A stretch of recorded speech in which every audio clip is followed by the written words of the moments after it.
A+2 സ്വാഗതം.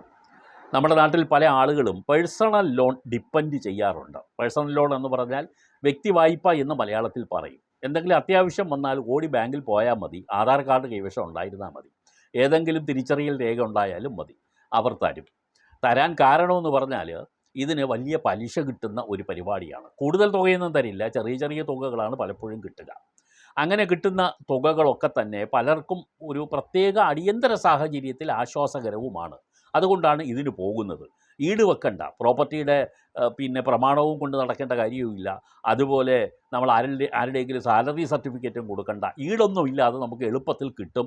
വേഗം തന്നെ ഇതിൻ്റെ ഡിസ്പോസൽ നടക്കുകയും ചെയ്യും. അതുകൊണ്ട് പലരും പേഴ്സണൽ ലോൺ എടുക്കുന്നെങ്കിൽ നിങ്ങൾ നല്ല ബാങ്കിൽ നിന്നും എടുക്കുക. ബ്ലേഡ് കമ്പനികളിൽ പോയി തലവെച്ച് കൊടുക്കാതിരിക്കുക. ബ്ലേഡ് കമ്പനിയിൽ പോയി പേഴ്സണൽ ലോൺ എടുക്കുന്നവരാണ് കുരുങ്ങിക്കിടക്കുന്നത്.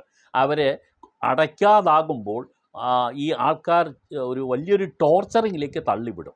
കാരണം ഇത്തരം ബ്ലേഡ് കമ്പനികൾക്ക് ഗുണ്ടാ സംഘങ്ങളുണ്ട്. അവർ ഈ ഏജൻറ്റുമാരെയാണ് ഈ തിരിച്ചടവിന് വേണ്ടി നിയോഗിക്കുന്നത്. അപ്പോൾ നിങ്ങൾ അടച്ചില്ലെങ്കിൽ നിങ്ങളെ വീട്ടിൽ വന്ന് ഇവർ ഭീഷണിപ്പെടുത്തും, ജപ്തി ചെയ്യുമെന്ന് പറയും, പലതരത്തിലും നിങ്ങളെ പേടിപ്പിക്കും.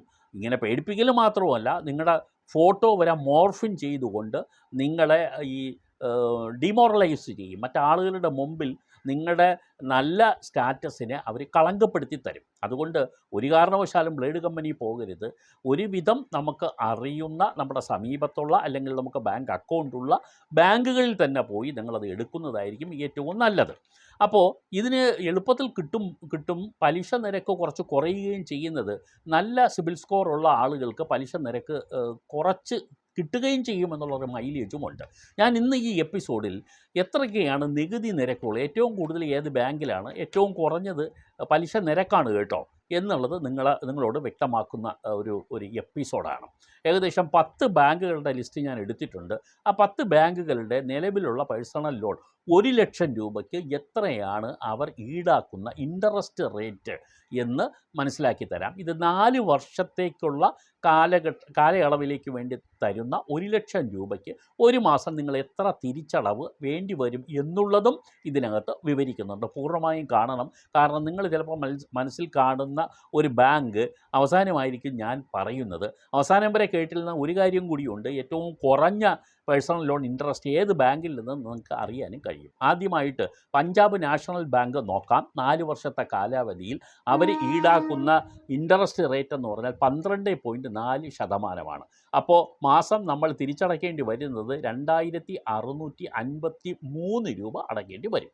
യൂണിയൻ ബാങ്കിലാണെങ്കിൽ ഈ 4 വർഷത്തേക്ക് 11.75% മാത്രമേ ഉള്ളൂ. അവർ ഈടാക്കുന്ന മാസം നിങ്ങൾ തിരിച്ചടയ്ക്കേണ്ടത് 2621. അതായത് നിങ്ങളുടെ അടയ്ക്കേണ്ട ലോൺ എമൗണ്ട് പ്ലസ് ഇൻട്രസ്റ്റും കൂടെ ചേർത്ത് നിങ്ങൾ അടയ്ക്കേണ്ട EMI ആണ് ഞാൻ മാസം തിരിച്ചടവ് പറയുന്നത്.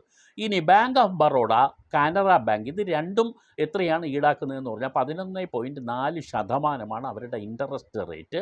2600 രൂപ നമ്മൾ മാസം തിരിച്ചടയ്ക്കേണ്ടി വരും. SBI ആണെങ്കിലോ SBIക്ക് 11.15% ഇൻട്രസ്റ്റ് റേറ്റ്. 2592 രൂപ നമ്മൾ തിരിച്ചടവ് വേണ്ടി വരും. ഇനി കൊടാക് മഹീന്ദ്ര എന്ന് പറയുന്ന ബാങ്കാണെങ്കിൽ 10.99% അവർ ഈടാക്കുന്ന ഇൻട്രസ്റ്റ്. 4 വർഷത്തേക്കുള്ള കണക്കാണ് ഞാൻ പറയുന്നത്, നിങ്ങൾ പ്രത്യേകം ഓർത്തിരിക്കണം. 1 ലക്ഷം രൂപ 4 വർഷത്തേക്കാണെങ്കിൽ എത്രയാണ് ഇൻട്രസ്റ്റ് റേറ്റ്, മാസ അടവ് എത്രയാണ് എന്നുള്ളതാണ് ഞാൻ വിവരിച്ചു കൊണ്ടിരിക്കുന്നത്. ഇപ്പോൾ കൊടാക് മഹീന്ദ്രയുടെ റേറ്റ് ഞാൻ പറഞ്ഞു, 10.99% ഇൻട്രസ്റ്റ് റേറ്റ്. മാസ അടവ് 2584 രൂപ വരും. ICICI ബാങ്ക് ആണെങ്കിൽ 10.8% ഇൻട്രസ്റ്റ് റേറ്റ്.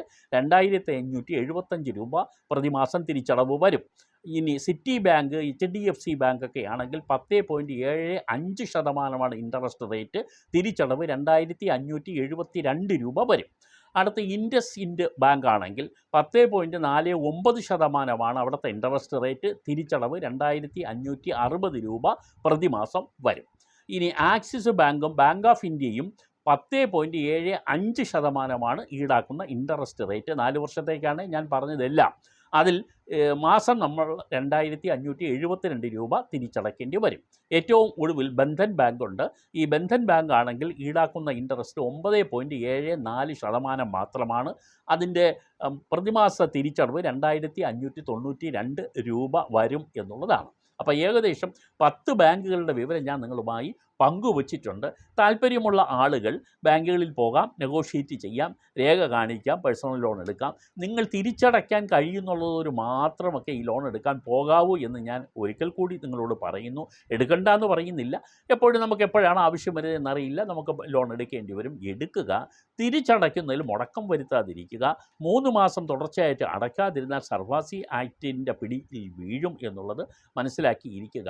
അപ്പോൾ അതുകൊണ്ട് നിങ്ങൾ എപ്പോഴും വളരെ ശ്രദ്ധയോടുകൂടി തന്നെയാണ് ഈ കാര്യങ്ങൾ ചെയ്യാനുള്ളത് എന്നും മറന്നു പോകരുത്. എന്തായാലും ഇൻവെസ്റ്റ്മെൻറ്റ് സംബന്ധിച്ചും ഇൻട്രസ്റ്റ് സംബന്ധിച്ചും ബാങ്ക് ലോൺ സംബന്ധിച്ചുമൊക്കെയുള്ള വിവരങ്ങൾ പിന്നാലെ വരുന്നുണ്ട്. ചാനൽ സബ്സ്ക്രൈബ് ചെയ്യാനും ഷെയർ ചെയ്യാനും ലൈക്ക് ചെയ്യാനും അപേക്ഷ. നന്ദി.